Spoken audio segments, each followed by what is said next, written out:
আসসালামু আলাইকুম। তো আমার সামনে আরেকটা প্যাকেজ দেখতে পাচ্ছেন যে আমার সামনে প্যাকেজ চলে এসেছে আমার হাতে। তো আপনারা জানেন যে অনেকদিন ধরে আমাদের কিছু প্রোডাক্ট স্টকে ছিল না। সেগুলো হচ্ছে কিছু এলইডি ফিলামেন্ট আরকি। তো কারণ হচ্ছে এগুলার চাহিদা থাকার কারণে আমাদের স্টক শেষ হয়ে গেছিল। তো আবার পুনরায় স্টক করলাম আরকি আপনাদের চাহিদার কারণে। তো সেগুলাই আজকে দেখাইবো আরকি আপনাদেরকে যে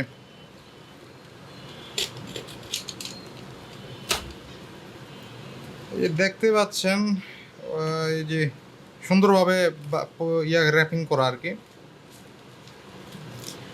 এবারে মোটামুটি সকল কালার এনেছি আমরা, ঠিক আছে? মানে টোটাল 10টা কালার থাকে। তো অ্যাভেলেবেল যে 10টা কালার আছে সবগুলো আমরা প্রোডাক্টগুলো এনেছি। এখন অনেকগুলো পিস আছে। এগুলো ছোটো দেখে মনে হয় বোঝা যায় না আরকি। তবে অনেকগুলো পিস আছে।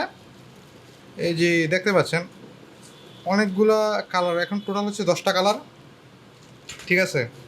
এই যে ১, ২, ৩, ৪, ৫, ৬, ৭, ৮, ৯, ১০, টোটাল 10টা কালার, ঠিক আছে? তো যাই হোক, এখন পুনরায় আবার রিস্টক করা হলো। আপনাদের যদি প্রয়োজন হয় আমাদের সাথে যোগাযোগ করবেন। এগুলো আমাদের কাছে পেয়ে যাবেন সবসময়। আমরা চেষ্টা করব আবার যদি প্রয়োজন হয় আমরা পুনরায় আবার স্টক করার চেষ্টা করব। ধন্যবাদ। আসসালামু আলাইকুম।